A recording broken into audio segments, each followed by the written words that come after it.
The sunshine finally makes an appearance as temperatures also plunge, while advocates hand out winter survival kits to those who need it most.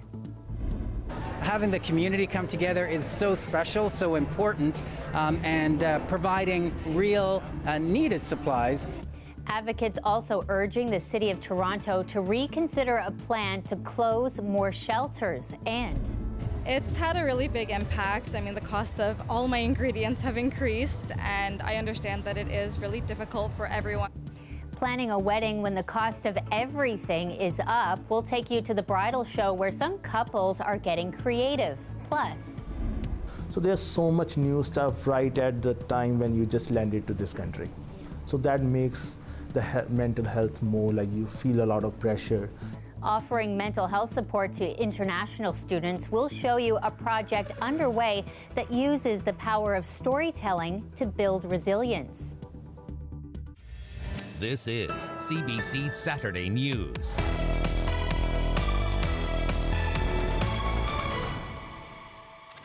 Hello there, you're looking live at Nathan Phillips Square. Lots of people out enjoying an evening skate despite the chillier temperatures today. It's feeling much cooler than we're used to lately, prompting the City of Toronto to issue its extreme cold weather alert. 3 warming centers are now open for those who need it. It comes as advocates were out in the streets today handing out winter survival kits. As Devin Haru shows us, they're also urging the city to reconsider a plan that could close more shelters. Vehicle after vehicle, box after box, thousands of kits going out today, packed with sleeping bags, toques, mitts, and hygiene materials, all part of Project Winter Survival. There's not enough housing, there's not enough resources. There's not a lot of space available anymore in the city for shelters as of right now. The need for housing is greater than it's ever been in Toronto. The situation dire. You've got to stay warm. That's one of the basic needs that we have. And so having the community come together is so special, so important, and providing real needed supplies. These kits are just a Band-Aid solution. A lack of shelters and housing, the real issue, and now even more concern. After closing 5 temporary COVID shelters last year, the city is looking at closing up to 5 more this year. It can't happen. It just can't happen. Jody Steinauer says the system is overcrowded already and that more closures would be devastating. My heart just breaks. I've never, ever seen it like this. And my fear is it's getting worse. As for the city, officials say they are aware of just how bad it is right now. Certainly there's a high demand for these important services here in Toronto, and our staff and our community partners have done the best that they can to continue to try and stretch the resources and the services that we have available. We've added about 700 shelter beds just in the last 2 months. On the streets of downtown Toronto, the survival kits, a lifeline for now. Do you need some supplies? Yeah. Okay, there you go. The last couple days and or nights, I've been sleeping between 2, let's say, moist sleeping bags. It's going to be more survival. Despite advocates and frontline workers sounding the alarm about the lack of shelter beds and affordable housing in the city, Toronto's Economic and Community Development Committee has approved the proposal that would see more temporary shelters close this year. That plan will be considered at City Council next month. Devin Haru, CBC News, Toronto. Today it is the cold. Yesterday the weather story was all about the snow and the first big storm to hit eastern Ontario. I like it because it looks nice coming down, but cleaning the snow is very hard. It's very, very hard.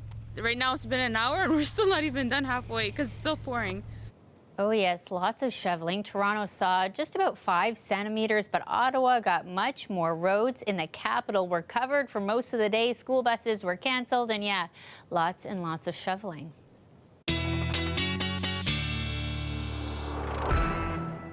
So we have the return of two friends, the sunshine and Sophia, to give us the forecast. Welcome back. It's going to be my line. You took the words right out of my mouth. I also bring cold and lots of snow with my debut back onto the show. How much snow in Ottawa? That was the question. The nation's capital region, Shannon. Nearly 30 centimeters of snowfall. We got that verified 5 to 10 centimeters around the GTA. Wonderful snowball making and snowman making snow. As you saw there in that visual, not so much today though. And behind that snowy system, we've got the return of extreme cold, the kind of cold that we haven't seen since before Christmas. Extreme cold alert issued by the City of Toronto, as you heard earlier. This is the threshold anytime between November and April when cold can have a lasting impact on health, or be here for a prolonged period of time, like this entire weekend, where the overnight temperatures, and even for Sunday morning, will be approaching the mid-20s and even more so up into cottage country. But yes, it is a cold, dry, high-pressure air mass that has pushed out all the clouds. And folks, we have the long-awaited return of that big yellow ball in the sky that we have missed so dearly. That was the Earth came off the CN Tower just about an hour or two ago, right before the sun set. You'll get to relish it not only today if you missed it, but tomorrow as well. We have a 2-day stretch of mainly sunny days. We haven't had 2 consecutive days of sunshine for 65 days, Shannon, since November the 7th. It's felt like a really long time, though. The last one mainly sunny day was December the 21st, so nearly a month. I think a lot of vacations down south have been booked in the last couple of weeks. Absolutely. We've been feeling it. We are so thankful for it today. We'll see you a little later on in the show. We'll see you soon. A popular spot for ice skating and admiring the views is closing for construction and a major overhaul. We're talking about the Harbourfront skating rink. A spokesperson told CBC in an email the location is being, quote, completely updated and revitalized into a new plaza. The plan is to make space for the public year-round. Well, there won't be a permanent rink. There will be temporary winter skating activations in the future. The spokesperson says this is all part of a larger project at Harbourfront Centre campus, which includes updating the main building. Those updates are already underway. Well, it is budget time for the City of Toronto. You probably saw the headlines earlier this week. That includes a proposed hike to property taxes, one that could cost homeowners a couple $100s more. Clara Pasica takes a closer look for us at the numbers and where the city needs the most help. Water fountains that don't work, broken garbage bins, or parks in disrepair. Signs Torontonians have seen of their city falling behind. Anyone who has eyes to see it is seeing broken public infrastructure, bike lanes in poor states of repair, roads in rough shape, everything. And given the big picture, I mean, maybe, miracles can be worked with the money that there is, but I won't believe anything in the budget. I'll believe it when I see it on the sidewalks. And it turns out it's not just anecdotal. The city's books think the city is falling out of good repair too. According to the city's 2023 budget released this week, Toronto has a massive state of good repair backlog already. It's currently $9.5 billion and growing. But even though about half of the city's capital spending, over $24 billion, will continue to go to state of good repair projects if the 2023 budget passes, many say maintaining the city could use a bigger boost. We have been doing something called sweating the infrastructure for about a decade, and the bill is starting to become increasingly due. And so what that means is to keep our overall spending low, we haven't been maintaining our infrastructure system. We knew this is where we were going, and now we've landed there. The pandemic pushed some projects further behind for the city, with some pausing while building costs rose and there wasn't enough cash to pay for everything the city wanted to get done. Mayor John Tory says the city needs other levels of government to step up. And these projects are good for the city in the longer term and also create jobs for people that are building them. I do not want to pause or cancel more projects in order to address this shortfall because I know this will have negative consequences on our city, short term, longer term, and on much needed jobs. Just like in your own home, if you put off replacing the roof to pay the heating bill, it isn't a good long-term strategy for the health of your home. Tory says his budget gets it right by keeping property taxes below the rate of inflation to keep costs reasonable for residents, an increase that will cost the average Toronto household about $230 a year. Others think Tory should be levying more fees to raise a little more. The budget will be discussed at committee and with the public over the next month. Then council will have to decide whether to love it or amend it before they meet on Valentine's Day. Clara Pasica, CBC News, Toronto. Ontario could face a shortage of early childhood educators in the coming years as it plans to add tens of thousands of more childcare spaces under the national $10 a day program. Now, that's according to government sources speaking with the Canadian press. The sources say by 2026, the province could be short 8,500 ECEs. Officials say without further steps to address recruitment and retention, they won't even come close to meeting that target. The province is set to consult the childcare sector next week. Meantime, premiers from across the country are calling for Prime Minister Justin Trudeau to strengthen Canada's bail system, especially when it comes to firearms offences. In a letter, the 13 premiers called specifically for the creation of a, quote, reverse onus for those charged under Section 95 of the Criminal Code. Now, that includes offences for being in possession of a loaded, prohibited, or restricted firearm. They also called for a review of other firearms-related offenses. All of this comes as increased pressure for change after the death of Barrie Constable Greg Prashala. Court documents show one of two people facing a first-degree murder charge in his death had initially been denied bail in a separate case involving assault and weapons charges, but was released after a review. The OPP is warning people about a number of thefts of catalytic converters after several trucks were flipped over by thieves in the township of Puslinch. To those that don't know what a catalytic converter is, it's part of the vehicle's exhaust system that has precious metals in it. These can be valuable to recyclers. Now, catalytic converter thefts are nothing new, but what is unusual about this incident is that thieves used a piece of on-site equipment to flip the trucks onto their sides to access the exhaust system, but causing much more damage to the vehicle than would be necessary. Police continue to investigate. They're asking anyone with information to get in touch. Switching gears now, where thousands of engaged and soon-to-be married couples were downtown at the Toronto Metro Convention Centre. The bridal show is back. As Sarah Jabakanji shows us among the flowers and cake, perhaps a serving of sticker shock, too. Costs are up on pretty much everything. And that's when I saw the whole thing that said, there was a sign that said, "Marry me," and a balloon arch and flowers everywhere and candles. I was very shocked. They're among the thousands of couples here at Canada's bridal show getting ideas for their big day. It's a lot of like do-it-yourself stuff that will kind of get you through. But I mean, yeah, costs are kind of, they're up there. They are up there. The couple will have more than 340 guests at their September wedding, and that's after cutting back. About $60,000 for the hall and probably $20,000 for everything else. We're both from like very European backgrounds, so we're hoping that everybody will pitch in the end and we'll get through. Couples, brides, grooms will find every product and service they need to plan their wedding day. The show takes place twice a year in September and January, featuring more than 350 different vendors. From, of course, fashion, wedding dresses, to photo, video, decor, floral, invitations, bridal cakes, absolutely everything. Businesses are still tackling the wedding backlog caused by COVID closures. I think people have been anticipating weddings for 3 years now. So I think people have either saved up or gotten a little bit more creative. This couple is already planning ahead for their wedding set for May 2025. I think it can be really overwhelming. So to come to something that's just, there's everything all in one place, it's really helpful to get started with planning. Soaring prices for fabric, food, and just about everything, some smaller businesses say they have been feeling the pinch and have had to up their prices. It's had a really big impact. I mean, the cost of all my ingredients have increased, and I understand that it is really difficult for everyone, so I try my best to work with all of my couples and their budget. Erin Caravaggio says getting married and becoming a bridal shop owner all within the past 3 years has been a dream for her. I've been able to sort of lean on how I felt while I was going through it, especially because I did get married during the pandemic. I understand the idea of having a dream vision and just really, really wanting that to come to life, especially because it was a dream that I had since I was a little girl.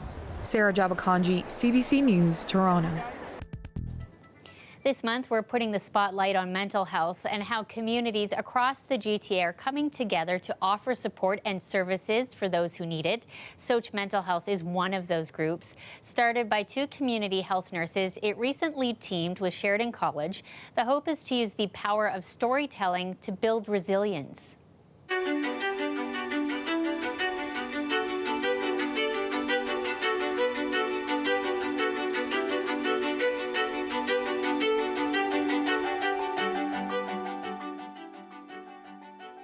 Nobody in my family ever went out of the city to live and to work, and I'm coming to a different country with different culture and everything, right? And over here we need to deal with cultural change, there's no family support, you need to manage finances, you need to learn the new program you're studying, you need to learn the culture, the job culture, you need to know how to find jobs as well. So there's so much new stuff right at the time when you just landed to this country. So that makes the mental health more like you feel a lot of pressure. Tens of thousands of foreign students arrive in Canada every year. At Sheridan College, about 25% of the student population is international, many coming from India. There's feelings of self-isolation, loss of community, and just so many other barriers that our students face. That's why the college approached Soch Mental Health, an organization started by 2 longtime friends and community nurses. So in Hindi, Urdu, and Punjabi, which are 3 South Asian languages, Soch means to think or a thought. So that's essentially what our goal is. It's to destigmatize mental health and change our community's Soch, or their thinking. We didn't even think that we were going to turn into a business or a nonprofit, let alone make this our full time. This literally started off as a passion project. And, the more we started doing these community workshops, people started reaching out, the response was really good. And then that's when we realized that there is so much work that needs to be done for our community. Soch and the college teaming together, creating the Pardesi Project, a series of short films based on dozens of conversations with international students. Do they keep any hobbies? That was my main question to them. When we were starting to make these films, it was really important for us to say, we are taking steps towards you. And I think the art of storytelling does that. You create stories, you create very relatable kind of content that people can say, yeah, this could be my story. And a lot of actors, when they read the scripts, everybody, oh, you just actually told my script, my story. And the response to your films has... This one person, came up to us and said, thank you for making this film, because now I can tell my parents how I actually feel. I'm going to send this to my parents in India, and I'm going to show how I actually feel. But I think that one thing that you can take a piece of that content and take it to people around you and say, this is how I feel. I think those are some of the best comments anybody can give us. And that's true for Ranchat Manchandra. He starred in one of the films, inspiring him to open up. I started taking care of my mental health because of that project. Because I get to work on that project, I researched on it, and I know how to take care of my mental health and how important it is that you should take care of your mental health. The Pardesi's Project's short films are available in English and Punjabi. There are more films in the works expected to be released this spring. Well, stay with us. Sophia is back in 3 minutes. She has your full forecast. It is time to say goodbye to the year of the tiger and hello to the year of the rabbit. Lunar New Year is just 8 days away. It's the biggest festival of the year for the East Asian community. Today, the city of Vaughan kicked off its festivities. Great to see the community coming back out in person. Everybody wants to be here to celebrate what will be a great year for the community. Prosperity, good fortune, that's what everybody wants to see. Vaughan's Lunar New Year celebration is back after a 3-year break during the pandemic. There were musical performances, a traditional lion dance, food, and much more. This year, the celebration is welcoming the water rabbit, representing joy and peace.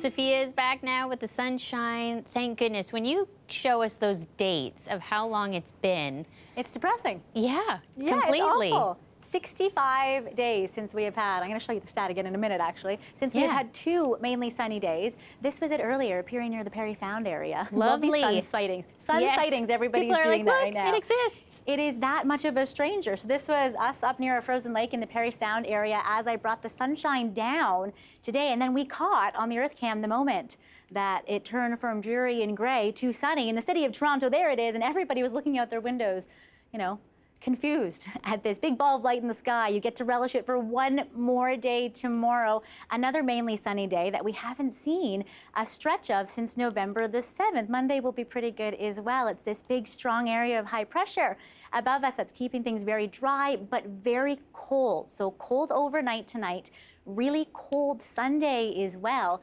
Feeling like -4 for your daytime high on Sunday. You will get plenty of sunshine as well for Monday with that sweet spot. Temperatures hovering just above the freezing mark before something else is waiting in the wings for us. Tuesday, Wednesday, and Thursday. The jet stream will again converge right above us and bring us a few series of moisture pushes, another kind of messy Colorado low potentially. Right now it doesn't look to be too high impact, but we're right in the crosshairs of a few different precipitation types. So if we're a little more to the north, we'll get the snow. To the south, this could be another really rainy and wet week depending on the temperatures, maybe even a little bit of snow showers and icing. If it is rain though, we've had quite a bit of it, Shannon, this month. We're actually in the top 10 for rainiest Januaries on record. And you can understand that when it has been so gloomy and so wet and so gray and so dreary. So we still have a long way to go to number 1, thankfully. Hopefully a little bit more snowball making snow as well. But if you're heading out in the next 24 hours, you want to make sure to really bundle up. Again, that extreme cold alert in effect. Bundle, bundle, and enjoy the sunshine. Thank you so much, Sophia. We'll see you tomorrow night. We'll see you then with more sun. Yes. Well, if the middle of January has you wondering if you'll ever get out of winter, take a look at this. It is the world's largest snow maze, located fittingly just south of Winnipeg. It's okay, I can say that, I'm from there. This year it's getting even bigger, currently boasting 1,400 meters of corridors. It's getting a restaurant and a pavilion with live entertainment in case you want to hang out there. The maze, built entirely from artificial snow, entered the Guinness Book of World Records in 2019. There you have it. Okay, that's our show for tonight. Thanks for watching. We'll see you again here tomorrow at 11.